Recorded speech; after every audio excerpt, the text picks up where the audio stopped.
Good afternoon, everyone, and thank you for joining us for this virtual training organized by FCMB in partnership with the Nigeria Energy Support Program, NESP, to help SMEs and businesses who are facing tremendous challenge with their energy needs, find solutions and alternatives to power situation in Nigeria, particularly. Before we delve into this particular session, I want to let you know that this particular session will be key to every business, starting from farmers to the fintechs who rely on energy, especially productive energy, to ensure that their business thrive and become sustainable. So I want to introduce our key experts and also the divisional head of commercial and business banking here in FCMB, Mr. Mustafa Lukman. Mr. Mustafa Lukman is a seasoned banker with over 24 years in retail banking, commercial banking, and the public sector. He's a chartered accountant and a financial analyst. And that is why he has actually supported the cause of the bank to ensure that alternative power for our businesses is really key. I want to welcome the divisional head with his opening remark.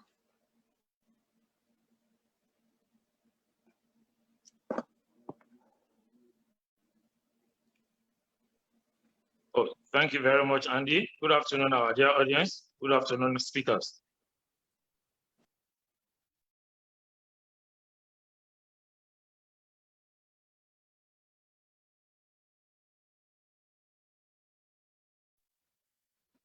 Hello, good afternoon, Andy. Thank you very much. Good afternoon, speakers. Good afternoon, our dear audience. I'm happy to be here this afternoon. Thank you.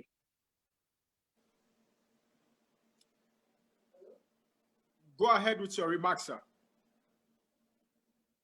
All right, okay, so thank you very much, Andy. Good afternoon, our dear audience. I'm very happy to be here this afternoon. And I'm happy that we have quite a number of people that are interested in solving the energy sector challenges that we have in Nigeria today. As a bank, we are committed to driving the growth of the power and energy sector because we believe that it's one of the ways by which we can positively impact on the Nigerian economy. Power is very important to every one of us, either domestically at home or at industries and at offices and everywhere. We all require energy. And we know that in terms of generation, transmission, and distribution, there have been challenges here and there. And that is why as a bank, we feel that one of the key sectors that we should focus to drive not only business opportunities growth, but to also have impact on the people and the society and the country as a whole, we should participate actively and play prominent roles in supporting some of these sectors. And one of the sectors out of the 7 that we have identified and we are focusing on as a bank is in the renewable energy. So our mission is to empower our customers to have confidence in realizing their goals. And one of these goals are goals that would solve problems that are facing ordinary Nigerians. As a bank, FCMB started as the first local bank to be established without any government support in 1982. And over the years, we have grown to become one of the biggest banks, one of the strongest banks in Nigeria today, with over 200 branches all over Nigeria and several touch points where you can access us either through internet banking, USSD, and the likes. We are reaching out to various customers. Today, we shall be discussing how to explore all the financing opportunities available to developers through some of the renewable energy products that we have. And I'm sure the speakers that we have are seasoned and professionals in the renewable energy sector, talking in terms of Ms. Monica Maduike, David Edem, and Mary McConnell. I want to welcome you to this session. And lastly, in conclusion, I want to thank our various customers and energy sector enthusiasts for joining us today in providing solutions to the Nigeria energy sector. So thank you very much, and happy listening to our dear audience. Thank you. Thank you so much, DH, for that remark. That was actually warm. I want to welcome everybody again that has taken out time to join us on this renewable energy training session.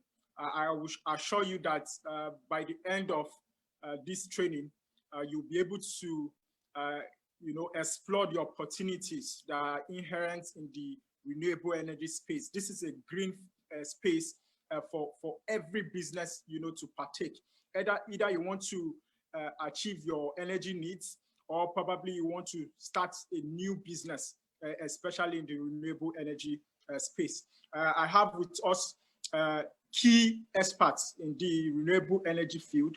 I want to start with Mrs. Monica Madueke, who is the founder and chief executive officer of Putru Technologies Limited. She is a decade worth of experience and as a sustainable energy expert, covering renewable energy, energy efficiency, gender mainstreaming, resource mobilization, project development, all accomplished by occupying several capacities as a program officer with the ECOWAS Center for Renewable Energy. Not to waste much time, I want Mrs. Monica Madueke to join us on this particular session. Hello, Andy, and I hope you can hear me clearly. Yes, we can. Please go ahead. All right, so thank you very much for that introduction. As you mentioned, I will be speaking on leveraging on partnerships and opportunities for finance. So let me just share my screen.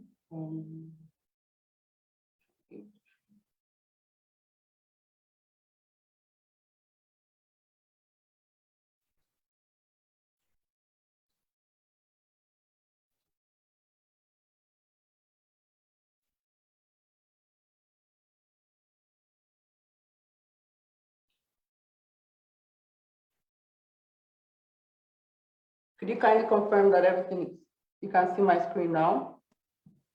Yes, perfect. You can go ahead. Okay, so first of all, I'd like to thank everyone that is with us today. Thanks for taking time out of your very busy schedule to spend time with us on this webinar.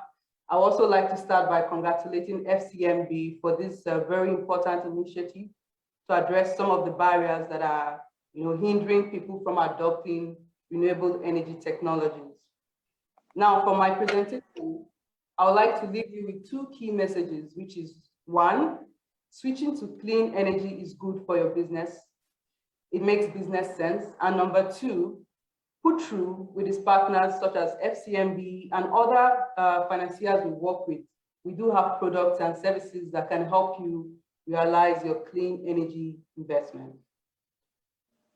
Now, this is a key question that I know is on most people's minds, and which is, can alternative energy or solar energy meet my needs as a business owner? Because at the end of the day, as a business owner, your goal is to maximize profit, is to make money.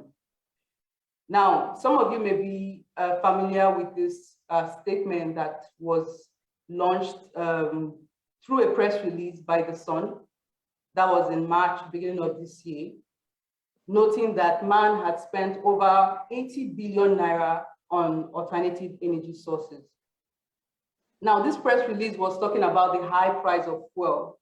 But why I wanted to show this was to really stress the fact that, as we all know, many businesses and households in Nigeria are generating their own power. Now imagine if you were relying on a technology that did not need fuel. So the increase in petrol will not affect your pocket. And this is the reason for this webinar today. How does it create market opportunities? So let's look at the global trends. Let's look at some of the things that are happening globally that makes it important and also possible for businesses such as yourself to get the best benefit from switching to clean energy.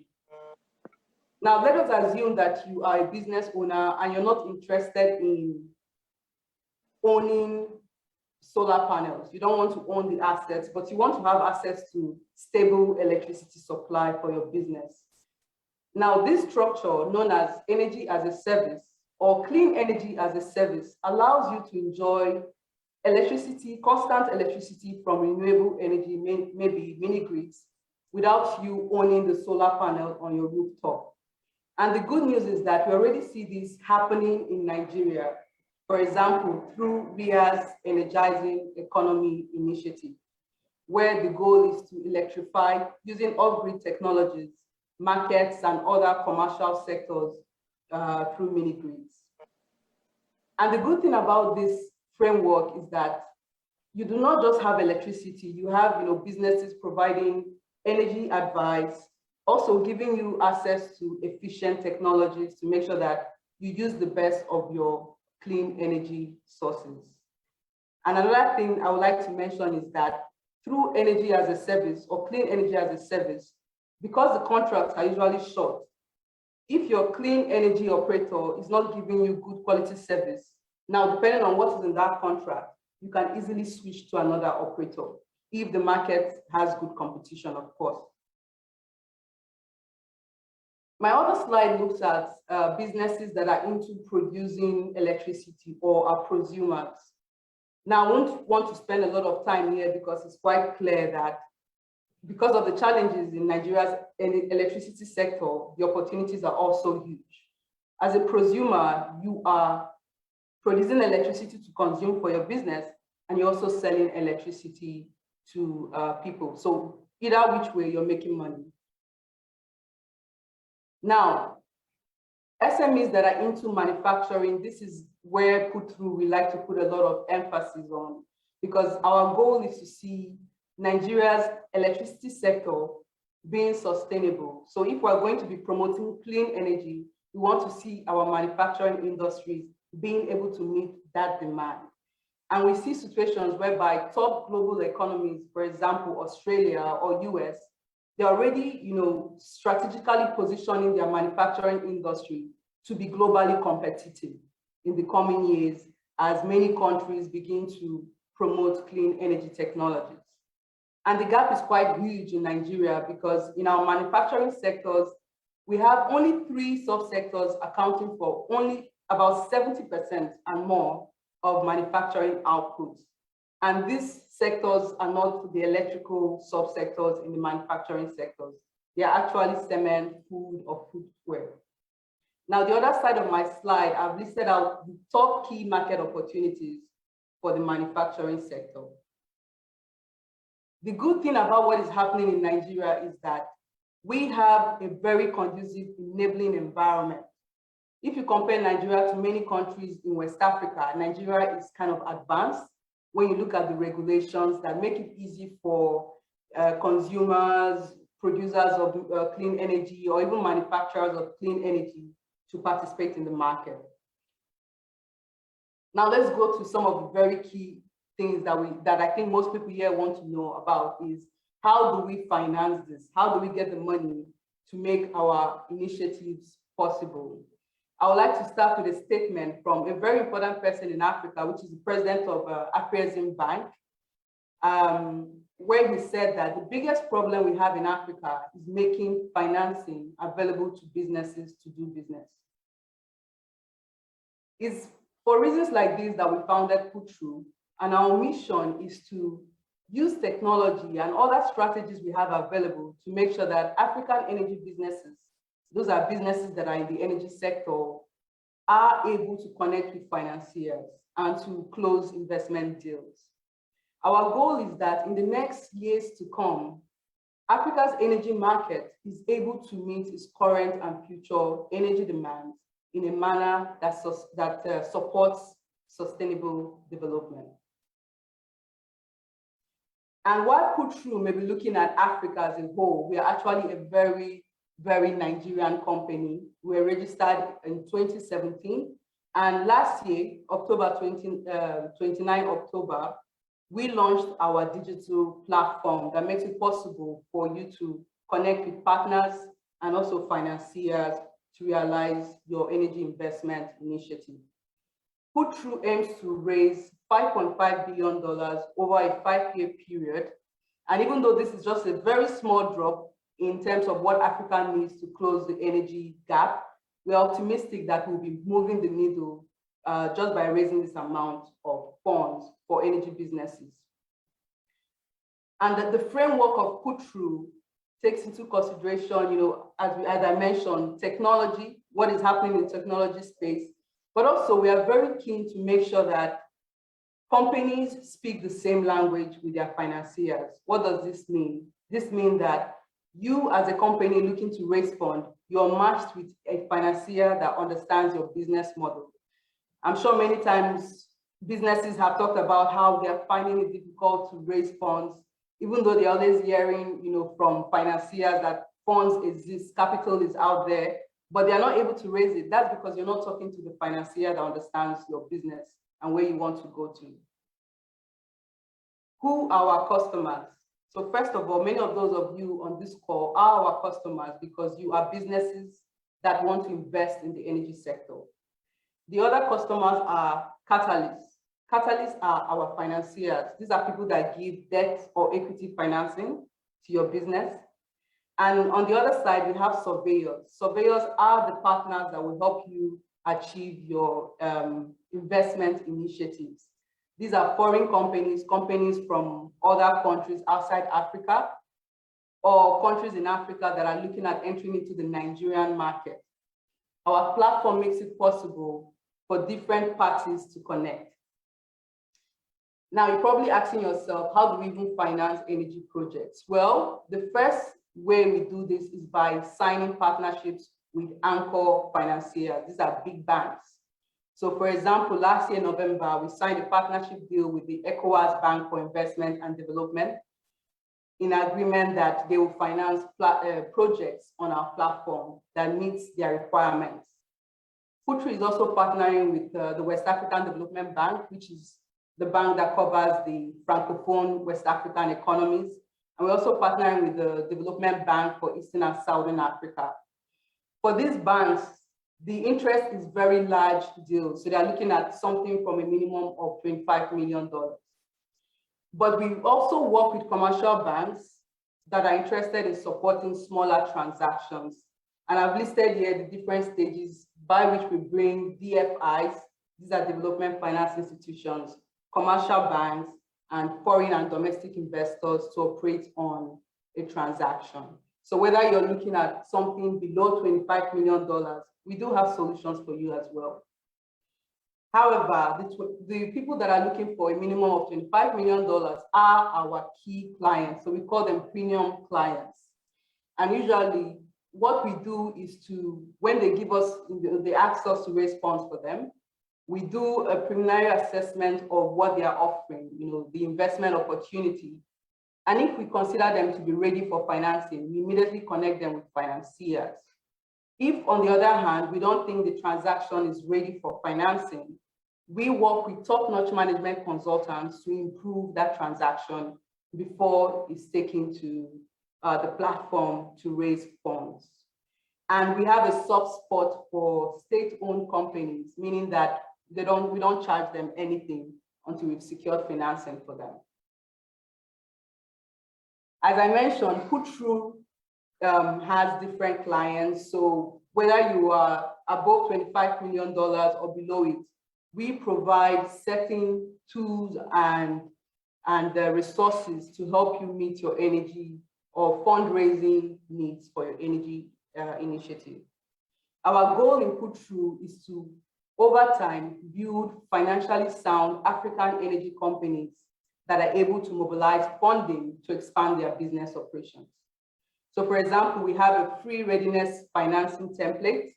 We also have, resources that we develop to make sure that you understand what financiers need.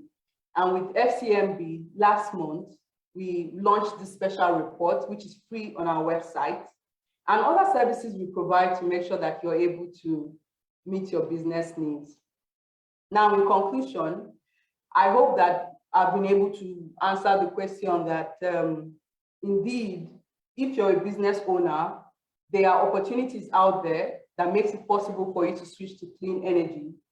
And working with partners like FCMB, and of course, through the framework we have with FCMB, we're able to empower African companies to become investment ready. And we're also able to connect you with financiers, as well as create partnerships to realize your energy sector investment. We are, as we always say, we're just an email away. So if you have questions or you would like to ask for some of our resources, feel free to write to us. And thank you for your time. Over to you, Andy. Yes, thank you so much, Monica, for actually inciting and educating our customers on how Putru is assisting the renewable energy space. You mentioned three key items: empowerment, connecting these customers, and also creating that opportunity. And that's the need for our customers to leverage these opportunities. One other area you mentioned was how you can connect the customers to about 25 million worth of financing, and those that are below it can also leverage. And I want to assure our viewers and our participants that that is one partnership that FCMB has brought to the renewable energy space. I want to move to the next speaker who is on standby. I have Mr. David Eden, who is the Chief Business Officer at A4&T Power Solution. He's a sales leader and a business expert with a background in economics and education. His career spans over several industries, including print media, NGOs, real estate, mortgage banking, pay TV, and now renewable energy. Before I let Mr. David Eden go ahead with his presentation, I want to urge you to share your comments, drop it on the chat box. I'll tell you that we'll pick that questions and share with our guest panelists. We have quite a number of interesting presentations that you really get to enjoy after this session. Please, Mr. David Eden, you can proceed. All right. Thank you, Andy. Good afternoon, dear audience. And that was an insightful presentation from Monica. Before I proceed, please permit me to share my screen.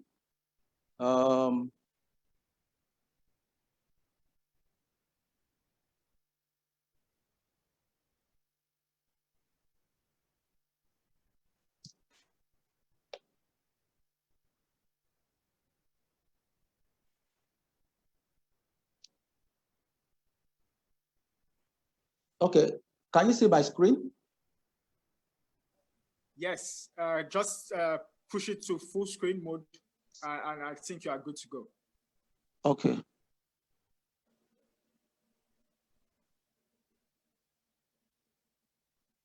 Is that okay? Very well. Please proceed. Okay. All right. Thank you so much. Okay, let's start by saying that it's a good thing that we're having this webinar today, and I must use this opportunity to appreciate the FCMB for the support that you have extended to A4&T as an organization, and also for the SMEs. Before we proceed, I would rather want to lay some foundation in terms of the current issues that we have in the energy sector that necessitate our switch into renewable energy. We are aware that presently the energy sector is dominated by public sector-owned supplier. And currently in Nigeria, we're having an unstable power supply. Now, the recent World Bank report indicated that the federal government has actually borrowed about 1.3 trillion naira in 4 years between 2017 to 2020 to subsidize electricity. And electricity that is a little bit unstable, And if nothing happens between now and the end of the year or 2023, that subsidy will now increase from 1.3, to 3.08 trillion naira. And the current report also indicated that electricity tariff shortfall in 2020 was about 502 billion. And looking at the subsidy that the federal government is giving, there's a plan that the federal government is actually going for full recovery of this tariff. And it is important for us to note that it is inevitable that there's going to be electricity tariff increase. If you also add that into the fact that there's also current discussion in terms of the price of the pump price of petrol fuel, we discovered that currently the discussion revolves around about 300 naira per liter. And by the time you add it up, to the expected increase in electricity tariff, you know that it's going to be quite difficult for you to run your SME, without having a mix of renewable energy. Now, even from the tariff that the subsidy that the federal government is giving, we discovered that 80% of that tariff benefit the richest 40%, and only 2% of that subsidy goes to the poorest of the population. And we also discovered that looking at the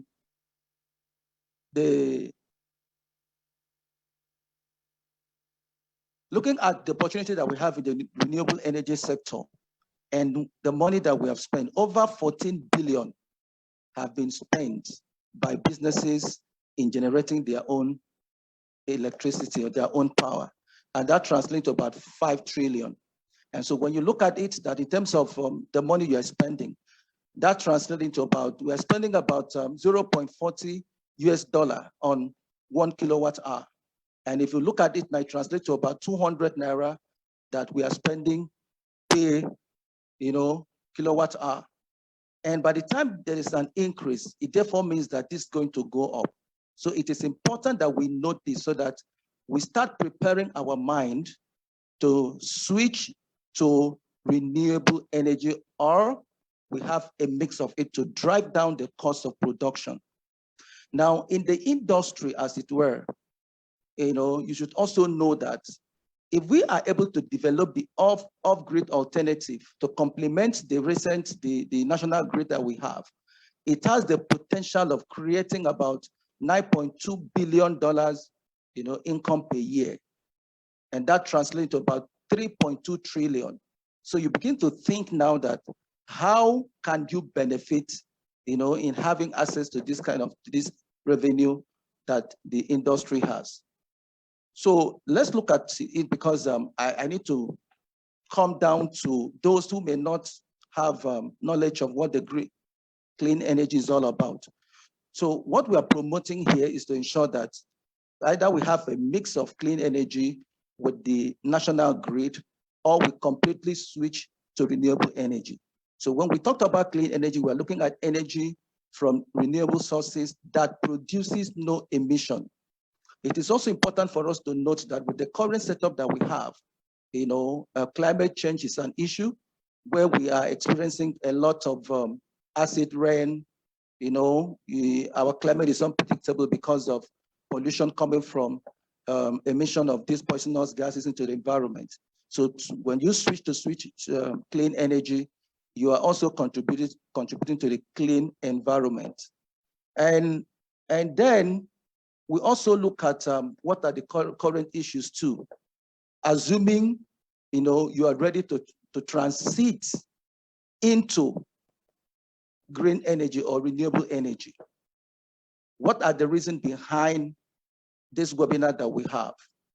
We are saying that currently, the electricity that we have in the country is unreliable, and because of unstable power supply we have, SMEs, household and organizations, the economy is losing 7 trillion to 10 trillion annually due to unstable electricity. Now, when you have this, it translates into a high cost of running business. Now, we also discovered that currently, we are using about 22 million generators in Nigeria to power our economy. Now, out of these, 26 of these 22 million is for the household, and then 30% goes to MSME. And in 2018, it is also stated that from the report from World Bank report that about 3.7 trillion was spent on purchase and operation of generating sets. There was also a report that stated that from this generating set that we're using, if you move to the market, you will discover that in some big market, a lot of people have lost their businesses because of fire outbreak caused by generating sets. It is also reported that about 1,500 people died annually due to inhalation of fumes coming from generating sets. And the current energy that we are using has also contributed significantly to the climate change that we're experiencing currently. And by the time you combine all this together, it forms a clock on productivity, and it's a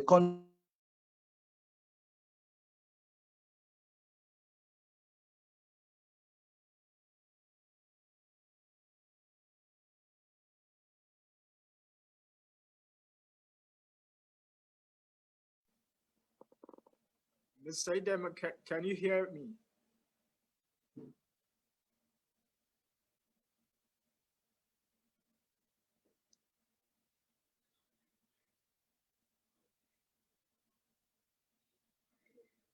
Please, can you put up his slide?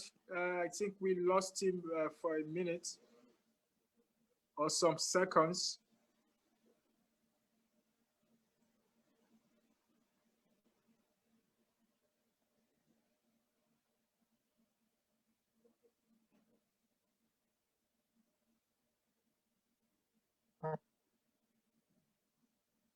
Okay, so, I think we lost Mr. Idem. I hope he joins. While we wait for him to join us, I just want to emphasize that from what he has actually said, he has mentioned, the electricity subsidy of about 1.3 trillion. Also, I think he's back. Mr. Idem, can you hear me?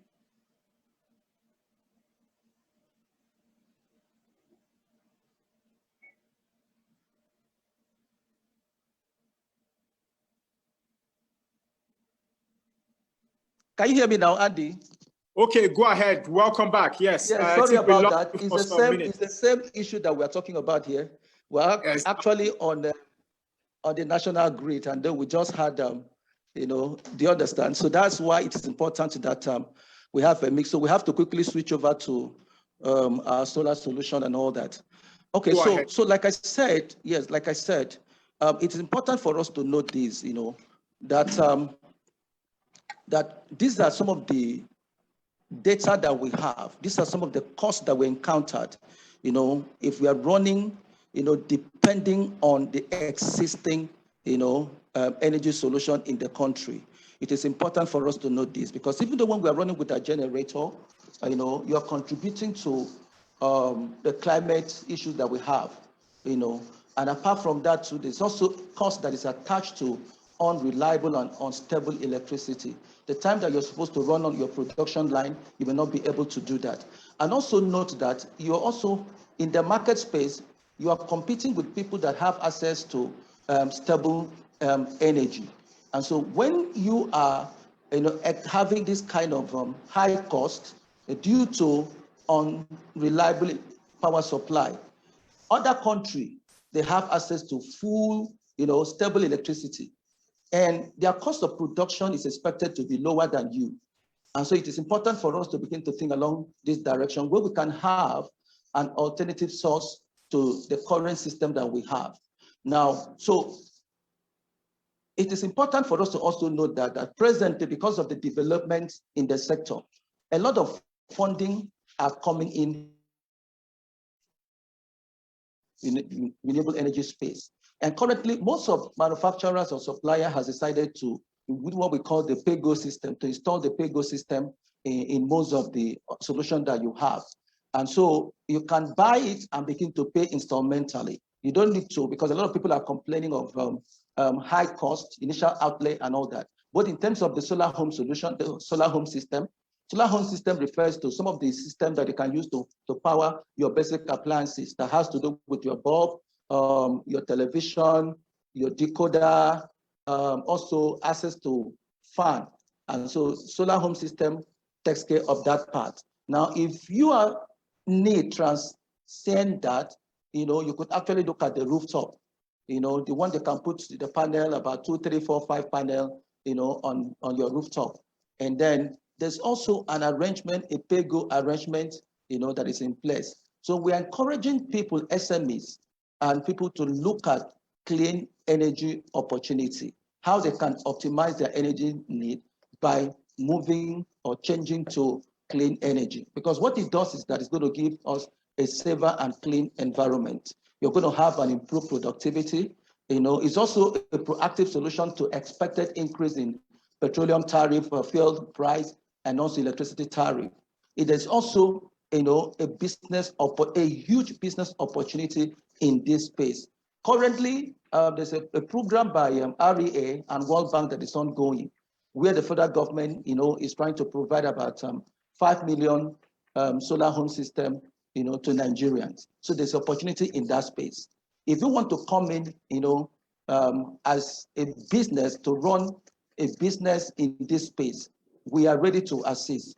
And also, I'm happy that FCMB Bank has been a major supporter in this space. So some of the problems that we encountered when people want to switch over to clean energy has been sometimes lack of energy assessment before installation. Some people have lost faith. Sometimes you go to someone's premises, they've installed some battery, and some of this battery can only last you maybe 2 years, or 3 years and all that. But there are some solutions in the market, that can last you up to 10 to 15 years. Up to 10 to 15 years. In most cases, for some of the people that are having some energy challenges, the best solution could just be having an energy assessment. You do an energy assessment. There's an equipment you can install on your generator that shows you, the wattage and the energy and your energy need. And when an installer happens to carry out that assessment, number one, they can discover maybe the leakages. They can also discover some appliances that you need to change for you to conserve your energy. It is very important for us to know this. Clean energy is very important. We have quality components and quality system in the market. But the problem is that we have so many quack, unreliable professional, unreliable people in the system that are selling maybe somehow some fake products. So we want to advise on this webinar that, look, before you make your choice, ensure that you have an energy assessment to discover where the pain points are and look at what you actually need. And then we can prepare a solution that will meet up your specific energy need, because we're also pushing for what we call productive use of energy. You don't need to begin to put up something that is higher than what your needs are. Now, another thing that people are also complaining of is that limited access to financing, and I'm happy that I can say here that FCMB Bank is there for you. And we also have like pay-go system, installed if you want to pick up system from A4&T Power Solution, beginning from mini grid, rooftop, SHS, we have it handy. And then you can pay instrumentally, working with a financial supporter like FCMB. Now, another issue has to do with, like I mentioned earlier, you look at some system, for example, you need to know the difference between the lead acid battery and also the lithium ion battery. Currently, there is a new technology in the market called the lithium ion phosphate battery. It's the same technology that Tesla is using for electric cars, but you have that, as one of the technologies that is used for battery production. Lithium ion battery can last you, have a lifespan of between 10 to 15 years, and you could have a warranty that is as high as 8 to 9 years. So when you want to make your choice, understand the type of battery that you want to use. It depends on your budget in a way. So always reach out to a professional that will give you a guide, on the type of battery that suits into your own, budget, and will give you the maximum value of what you need. Now, what we also discover in the course of our work with our supplies, in the economy is this. A lot of people are still using, energy inefficient appliances or equipment. And I want to say here that presently we are running what we call C&I, energy as a service. We are running with some filling stations. We are running with some branch of banks. So what we do first and foremost is for us to look at the appliances that each of these entities is using. And then we try to change those equipment and appliances into energy saving appliances. And that will also conserve your energy, and that will also reduce maybe the wattage or the voltage of the energy that you need. It is very important for us to notice that energy assessment is important. Energy audit is important. You cannot go into renewable energy space without having this assessment. And then it is also better for you to look at energy efficient appliances. Now, I want to also tell you that when you have acquired this, you need to be able to manage your solution the way you manage money. Set up an energy policy in your organization or even in your household. Presently, we are running on prepaid meters. The same way that you manage that, you need to ensure that if you are not using a particular appliances by a particular lighting point, ensure that that lighting point, is off for you to be able to conserve your energy, because we're talking about optimizing your need here. It's not a case where you just open up everything, your lighting point, all your appliances at the same time. The way you apportion your money is the same way you need to manage your energy so that you don't have leakages, in this level. That's why sometimes when you go to some hotel, you discover that they install what we call energy management system, such that by the time you take up your key, you enter into a particular room, you put your key, and then the light comes off. Immediately you leave that room, the light goes off. We can also install that in our various, business premises or household. There's also what we call the smart switch. The smart switch can also be used to regulate the energy usage. Currently, there are some systems that you can use an app that leverage on this IoT, that even in your office, you can sit down and control the kind of appliances that you use to your solution is allowed to power per time, depending on your need. So it is very important that before we come out with a particular, we decide on a particular solution, let's sit together and have that energy assessment and audit before that solution is installed for you. And I would also want to tell us about A4&T as an energy company. We play in this space. A4&T, core competence lies in design, installation, and development and operation of hybrid mini grid. Currently, we are in about 7 communities.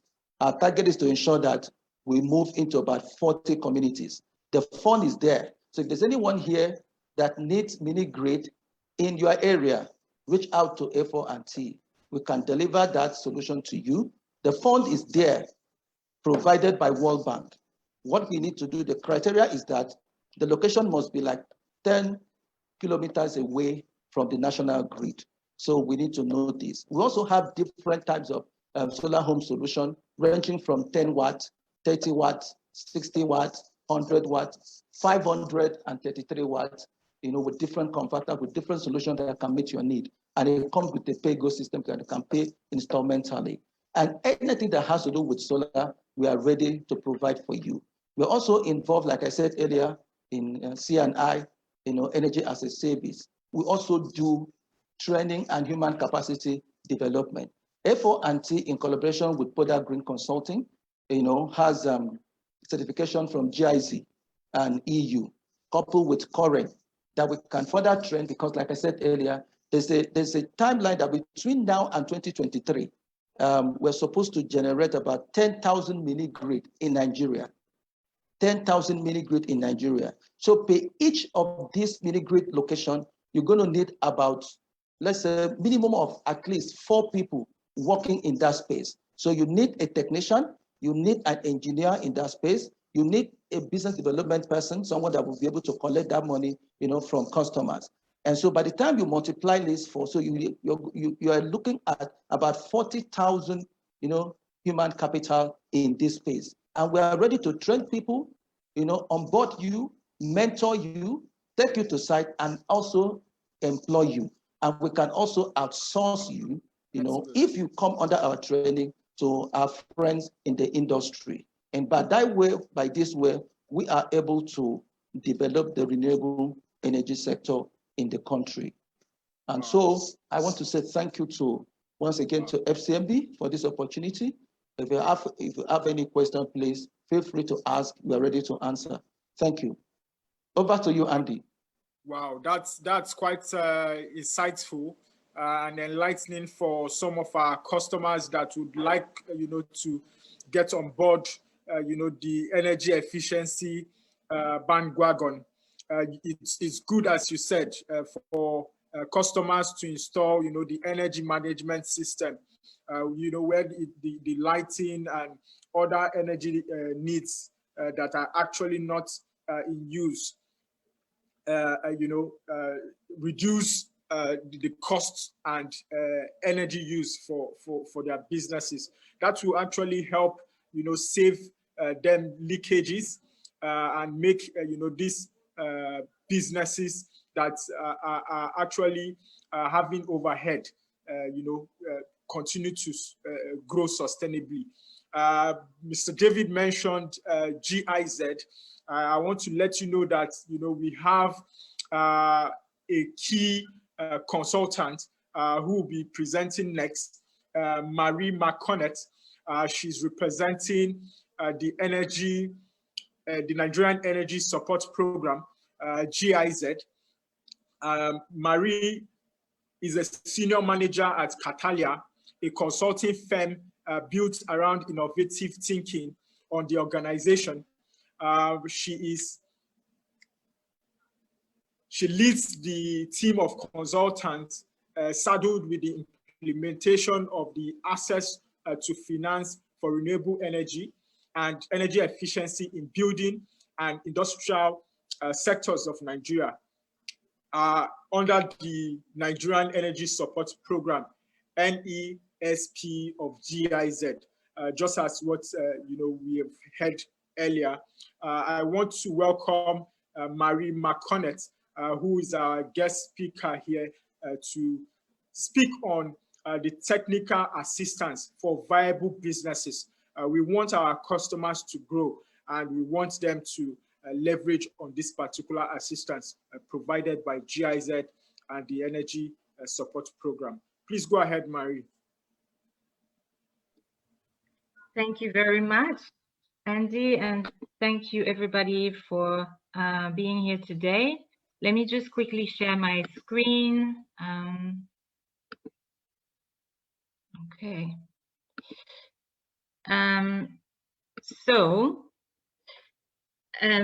Yes, thank you everybody, and thank you FCMB for organizing for this great initiative. I think it's really fantastic to have a good dialogue on what's happening in this space. There's obviously a lot, and Yes, and thank you also to FCMB for your participation and collaboration with the Nigerian Energy Support Program. So David just spoke about various renewable energy efficiency technologies that are viable and that make sense in Nigeria. There's really a lot. There's opportunities there for businesses in Nigeria to save money in energy costs, and there's also opportunities for businesses like A4T to make business in this industry. So it's a big market and there's a lot of opportunities, and the Nigerian Energy Support Program is really involved in this space and designing some financing schemes to help improve access to finance for these technologies. So that's what I'm going to be talking about now. As Andy was saying, my name is Marie. I work with Castalia. We're a consulting firm, and we're working with the Nigerian Energy Support Program on improving access to finance. So I'll just give you a quick recap of what NESP is, Nigerian Energy Support Program. For those of you who are not familiar, it's a technical assistance program that helps promote investments in renewable energy. So I'll just say RE from now, and energy efficiency, EE, and also rural electrification in Nigeria. So the program started in 2013 in its first phase that lasted until end of 2017, and now the program is in its second phase that's going until November 2022. It had in total around 33 million euros, and it's being implemented by GIZ in collaboration with the Federal Ministry of Power.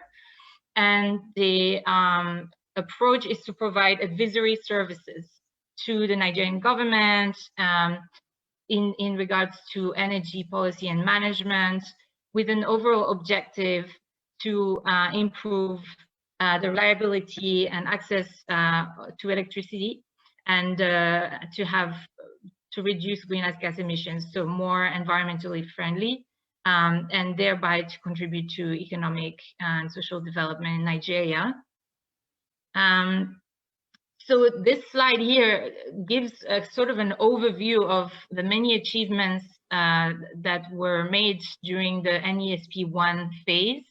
I'm not going to go through this in detail because I don't have that much time, but it just gives you an idea of the scope, whether it's for rural electrification, mini grids, or renewable energy efficiency policy, regulation. For example, you see in the last item was, helping to launch the Building Energy Efficiency Code for Nigeria. So there's been really already a lot of work in that space.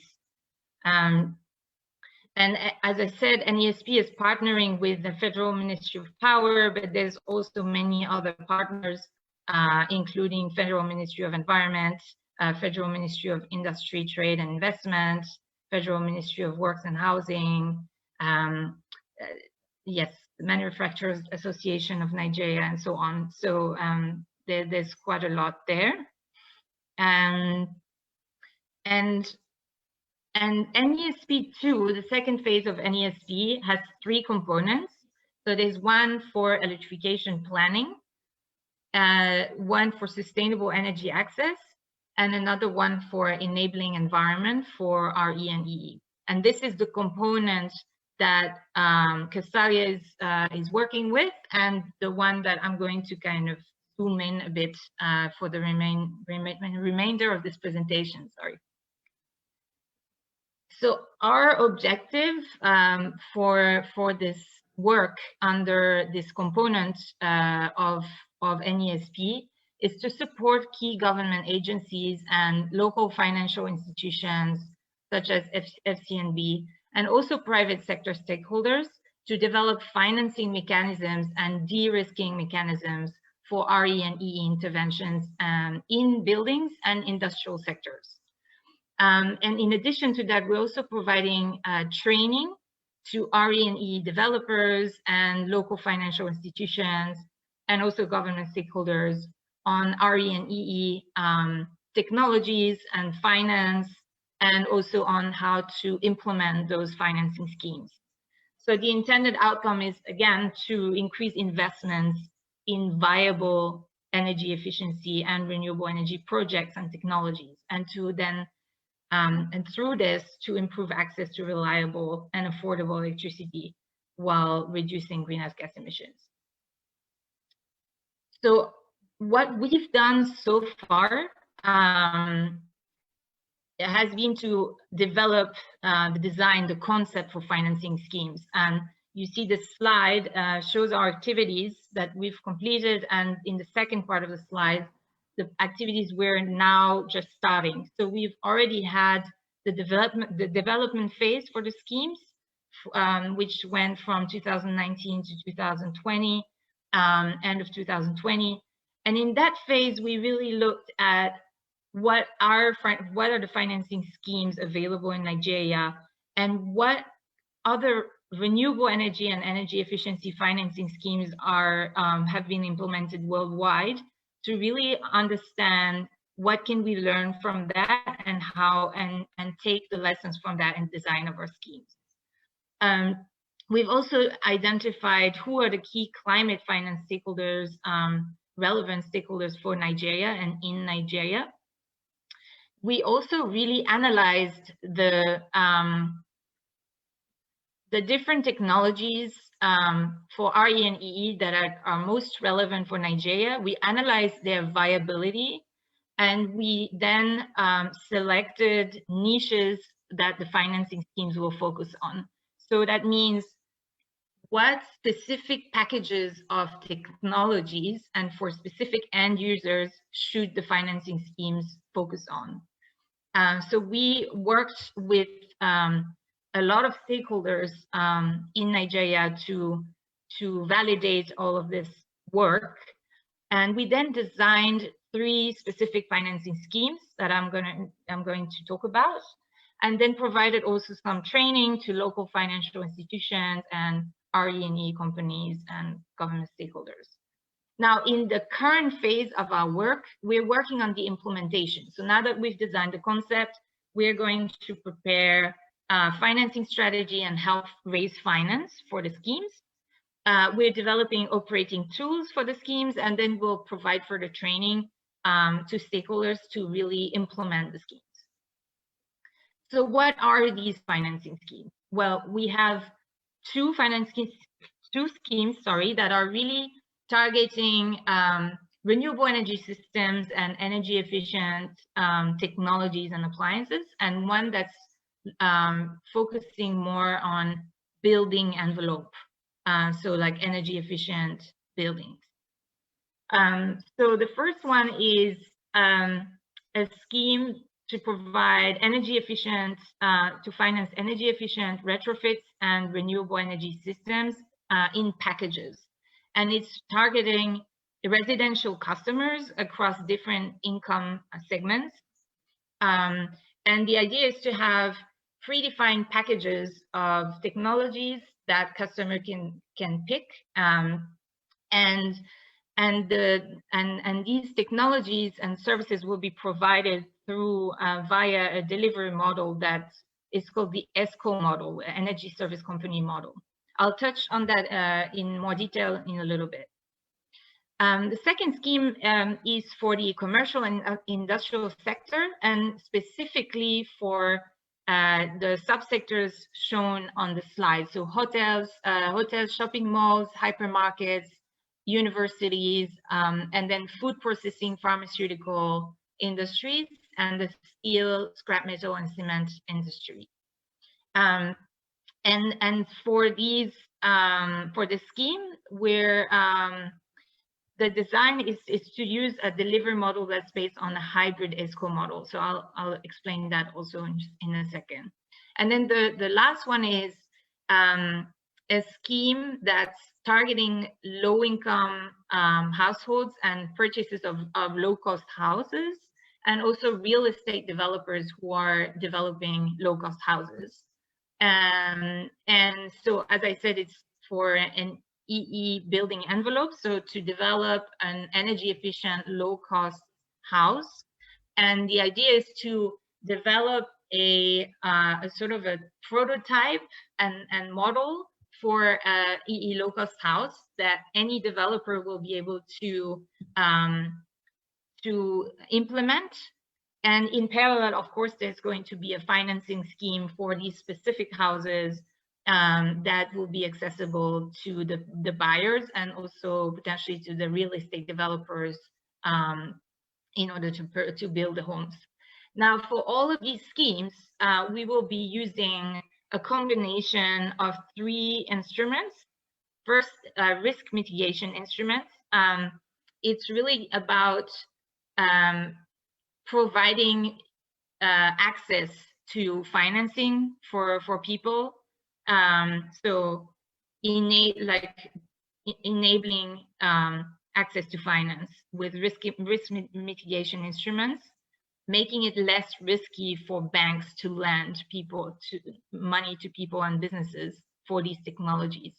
There's going to be also concessional finance to lower the cost of loans, the interest rate, and some technical assistance as well, provided through NESP. So just to zoom in a little bit more on the commercial and industrial sector scheme. So there's going to be, this slide really shows the anchor technologies for this scheme. So these are technologies that we've identified would actually make it worthwhile to have a transaction from the perspective of the business and also from the perspective of a bank. But of course, any business in these segments can also invest and obtain finance for additional technologies that also make sense. So there's going to be, so for hotels, shopping malls, hypermarkets, and universities, we've identified solar photovoltaic systems, solar water heaters, and energy efficient appliances like light, energy efficient fridges and air conditioners. For the food processing industry, it's energy management systems that David mentioned earlier, variable speed drives, which are applicable to motors, and compressed air system improvements. For the pharmaceutical industry, it's trigeneration, which is a combination of power, heat and cooling. And for cement, steel, and scrap metal industry, it's waste heat recovery and variable speed drives.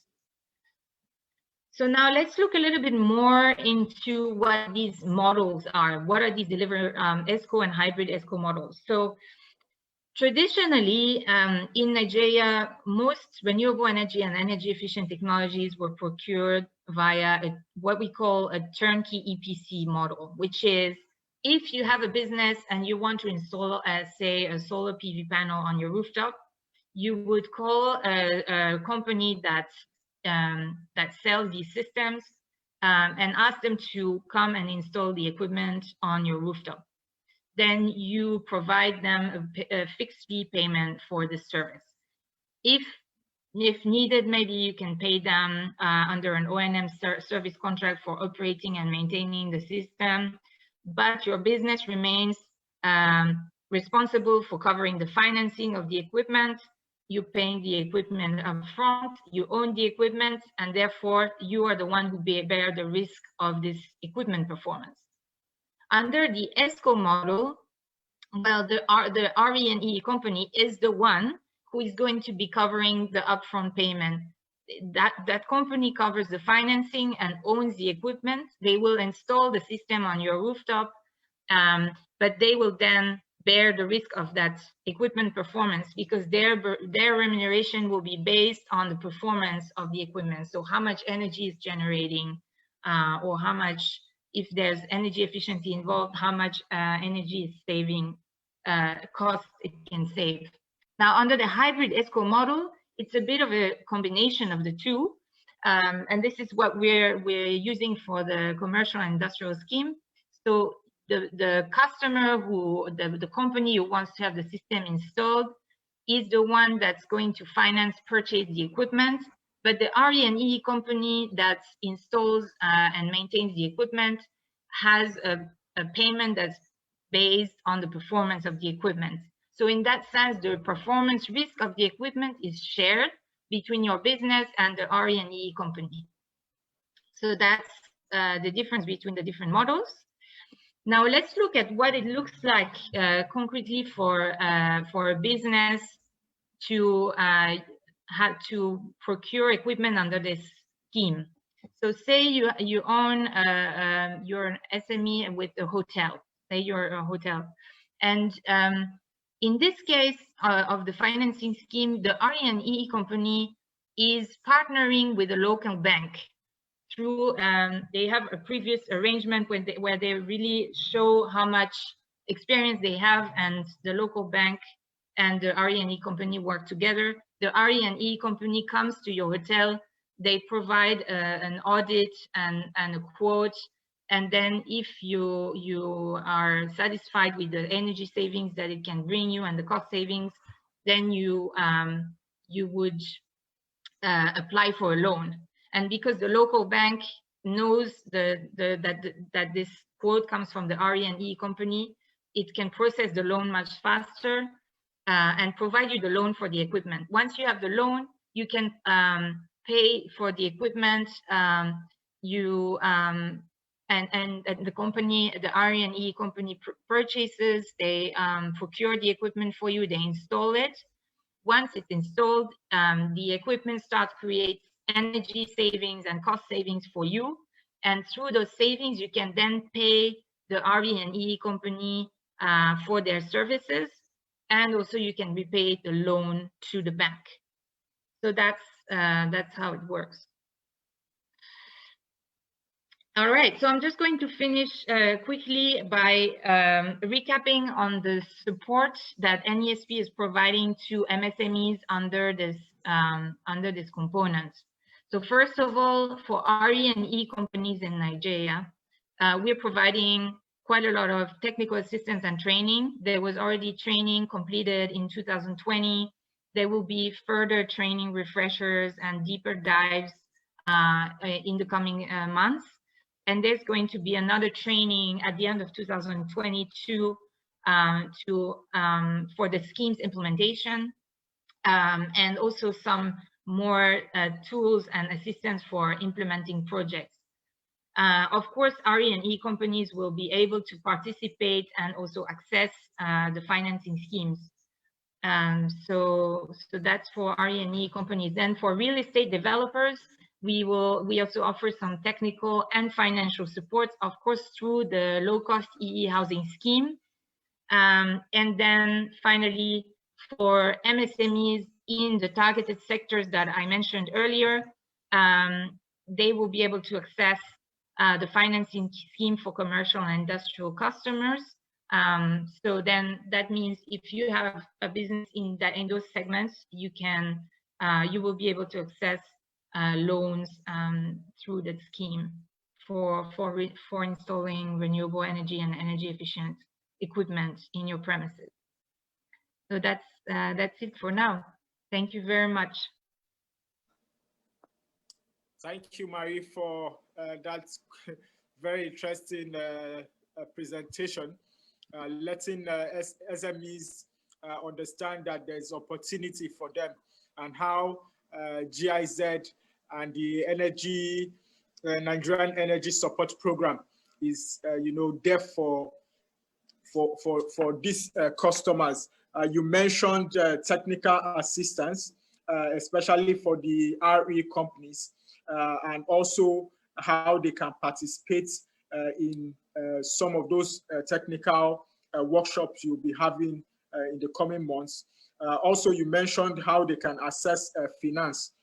That's very key for these particular RE companies. We understand that the cost of renewable energy equipment, especially in the first instance, is quite heavy, and that's why this particular instance is required. Also, you mentioned the real estate developers that can also have technical and financial support. You also mentioned the MSMEs that can that are operating either in hotels, shopping malls, food processing, pharmaceuticals, cement, steel, and the rest that, GIZ and the Nigerian Energy Support Program can actually help. That's quite insightful. Thank you so much. I would like to take some questions from our guest participants that have joined us. I have quite a number here. I have one from Abubakar Sadiq Hassan that says, good day all. I'm very glad to be here and the training is very good for our company. Please, can we have the soft copies of the presentation after the training? I can tell you that FCMB is one bank that would want businesses to make progress. So we'll be sharing that with you to your emails once the session is done. Also, I have a very key question here. It's from Elijah Akpanisheli. He says, business environment is quite unpredictable in Nigeria. For example, the current clamp down on the fintech by the CBN. What are you foreseeing? Has government interference in the sector? What are you foreseeing as government interference in the sector when it is fully grown and current policy backing commercialization of alternative energy in Nigeria?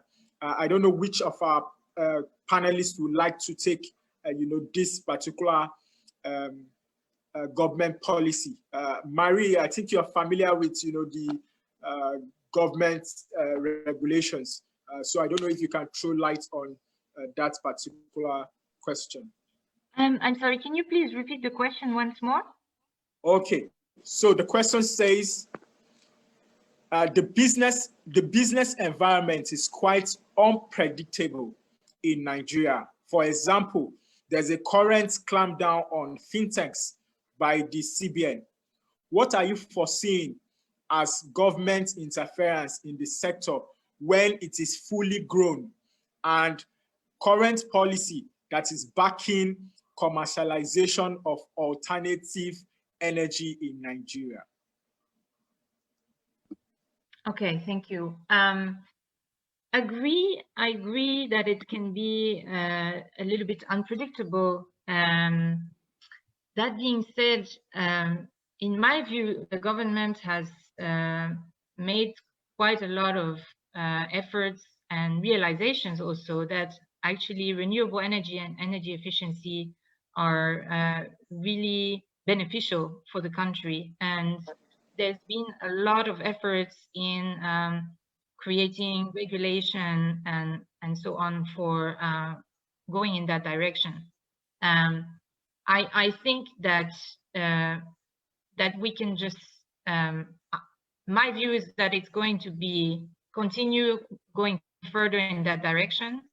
And in the end, I would say that for businesses, Nigerian businesses, what you have right now is you have a choice between grid power and diesel generation at the moment. That's what's happening a lot. You're getting a lot more of options for renewable energy and energy efficiency. And if you run the numbers, I mean, my colleagues and we have run the numbers. It's viable. These technologies, RE and EE, are viable. There's many options that are viable already, even with high interest rates. So I think in the end, there's not much that anyone can do to stall the advancement of these technologies in the sector, because they are viable. So unless somebody puts a really high tax or something, which I really don't think will happen, I would say that there's not much risk. That's my view. Okay, so thank you so much, Marie. I think you have quite said a lot. There's actually not much that can be done, but to anticipate that there'll be growth in the renewable energy space. So I want to take one more question. This is for our guest speaker, Monica. It says, this question is for Mrs. Monica. I suppose their company helped to raise both local and foreign currency debts. In case of foreign currency debts, how is the currency fluctuation risk covered? In as much as the revenue generated is in Nigerian naira. Monica, can you help us out? Thanks, Andy. With my pleasure, actually. So before I go to that question, I really would also like to touch on the question regarding government interference. I just want to really say that I think NERC has done a very good job in developing, the necessary regulations to guide the market. And there've even been cases, I think, in the eastern part of Nigeria, in Aba, concerning the agrarian market. It was actually a court case where the government won, to show that the regulation is really clear. And what the government needs to do at this point now is just to make sure that the policy signals are there, because there's a lot of innovation happening in terms of market arrangement, business models for alternative energy, and regulations are not exactly keeping, it's not moving as fast as those innovations. So David has talked about some innovations in terms of market design. Marie has talked about some. I talked about some as well. But there's still some other innovations in market designs that make it possible for competition to happen and for prices to be reduced for energy consumers. So the main thing is for government to make, let the policy signal be clear, and regulations can come after we've been able to understand the innovation and the market. Besides that, I think the Nigerian government has done very well. Now to my question, actually. Yes, you're right. There's a challenge of borrowing in dollars or any other foreign currency and having your revenue in naira.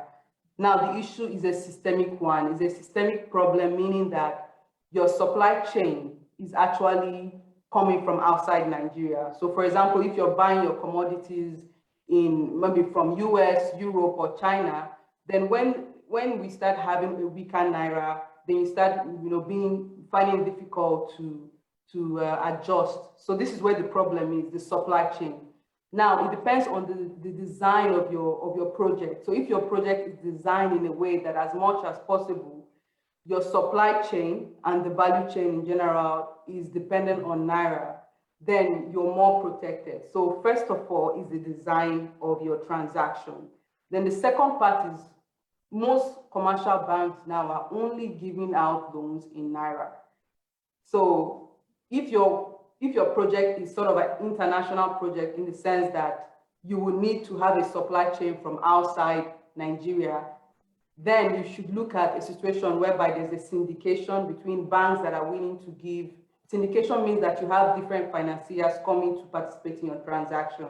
So for example, you have a DFI, that's a big bank, a regional bank or continental bank, bringing dollars. Then you have the commercial bank giving naira. Then the different revenue stream is structured. So this all goes into really designing your project. But this usually happens for large transactions. So these are people that are looking for significant size of investment. And there's also the option of FX hedging, but this increases the cost of production. So you usually not see businesses going for, hedging of foreign currency because it's expensive to do.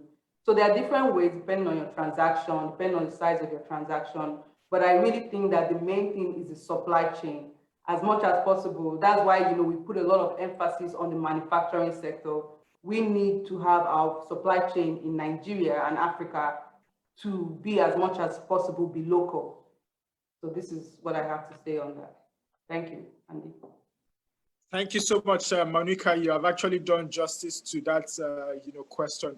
It's a very key issue, with FX. Doing business with FX and getting international funding. Also, I just want to conclude with this last question. It says, please, what products, business opportunities, and financing do you have for SMEs in urban areas? Because you people are focusing on universities, real estate developers, and business in areas far from the national grid. I would like, our head of emerging segments, who is taking the closing remark, to come help us explain some of the offerings, the renewable energy sector that is available for the renewable energy sector from FCMB. I want to call on Mr. Paul Adebo that will share some insights, to some of the products and opportunities that FCMB is, putting, to our customers. Mr. Paul, over to you, sir.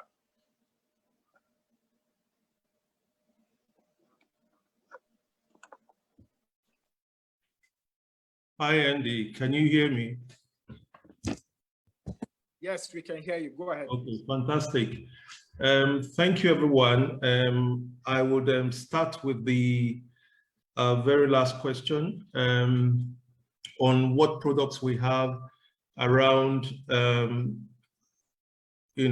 people within urban settlements. So what we have done in the bank is to develop our products to be able to meet the NESP needs of vendors and developers according to how the government is steadily progressing on the policies and its schemes. So, for example, we're coming out with a product for interconnected mini-grid, and you would agree with me that interconnected mini-grids are actually projects that are within residential area or urban area, if you like. So what it means is that in communities and in locations like markets or highly industrialized areas, there is a chance where developers can play within that space. So you can approach the bank if you fall under any of those schemes for financing. I'll be very, very happy to oblige you. We're also working with a number of developers in other areas like commercial and industrial subsector, where we are also providing the kind of finance they require to be able to acquire assets to deliver energy as a service. Details of that has been shared by Marie, Monica, and obviously David. So I would not want to go over that again. But we are open. You can reach us at any of our branches, or you can connect with us through any of our platforms, and we'll be happy to provide more information and support to you.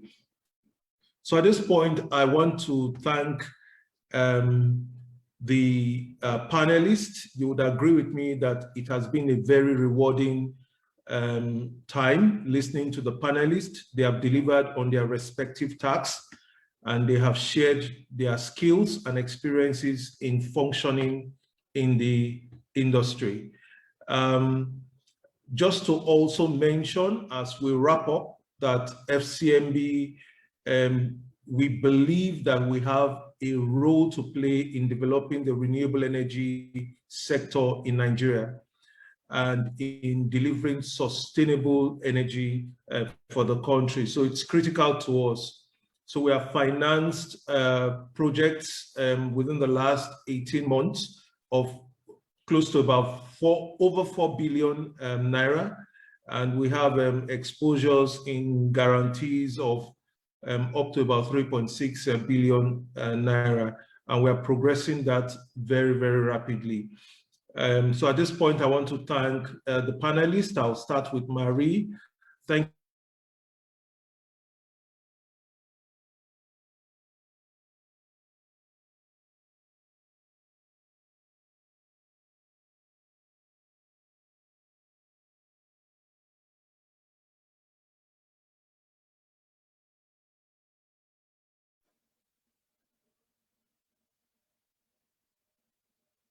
Monica Maduekwe for her passion for the sector, for propagating the values of renewable energy, using her platform. I think that's also critical.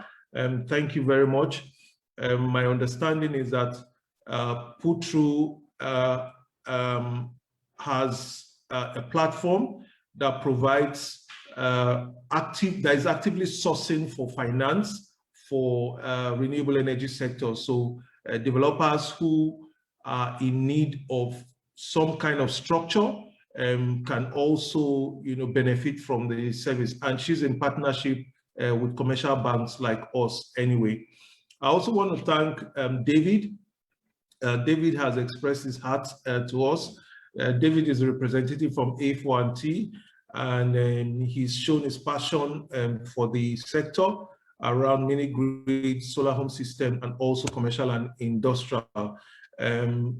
Obviously, he's also been able to identify products that individuals and businesses can benefit from. So, thank you very much, David, for that. I'd like to thank also my divisional head, Mr. Lukman Mustafa, whose passion and interest for renewable energy and SMEs have translated into this webinar. I want to assure customers on this occasion that under his watch, you'd